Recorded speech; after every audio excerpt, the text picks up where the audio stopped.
தர்காக்கு போயிருக்கீங்களா? போய் அங்க போய் கடையே வச்சிருக்கேன், கறி கடை வச்சிருக்கேன். என்ன சொல்றீங்க? ஏரி வந்து ஒன்னா ஒற்றுமையா இருக்காங்க. எத்தனை வருஷமா இருக்கும் இந்த சொன்னா கிரிஞ்சா இருக்கும். கிரிஞ்சு ஆனா தாண்டி இதுதான் தமிழ்நாடு.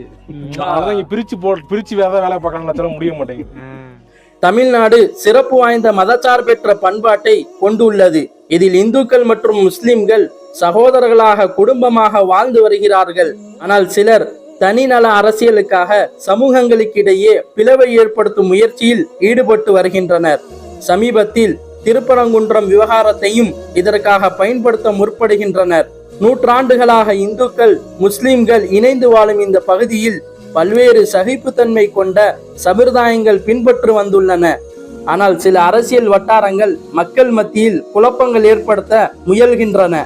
இந்த நிலையில் சங்கிய அரசியலின் சூழ்ச்சி எந்த நிலையிலும் நடக்காது என்பது வரலாறு நமக்கு உணர்த்துகிறது. கடந்த காலத்தில் பலமுறை இந்துத்துவ பிரிவினவாதிகள் சமூக ஒற்றுமையை பிளக்க முயன்றும் தோல்வி அடைந்துள்ளனர். திருப்பரங்குன்றம் விவகாரத்திலும் அதே முயற்சி நடத்தப்பட்டாலும் அதற்கு எதிராக புத்திசாலித்தனமாக செயல்பட வேண்டும்.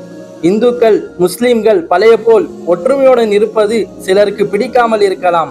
மக்களின் ஒற்றுமையை பிளக்க சிலர் அரசியல் செய்ய முயற்சித்தாலும் உண்மையை மக்கள் புரிந்து கொள்ள வேண்டும். திருப்பரங்குன்றம் போன்ற இடங்களில் மத அடிப்படையான அரசியலை தூண்டுவதற்கு இடம் கொடுக்க கூடாது. இந்துக்கள் முஸ்லிம்கள் சகோதரர்களாக வாழ்ந்து வந்த நிலையில் சிலர் தீய நோக்கத்திற்காக பிளவை உருவாக்க முயல்கின்றனர். ஆனால் உண்மையான தமிழ் மக்கள் இத்தகைய பிரிவினவாத அரசியலை ஒருபோதும் ஏற்க மாட்டார்கள். சமூக ஒற்றுமையை காப்பாற்றுவது அனைவரின் பொறுப்பாக இருக்க வேண்டும்.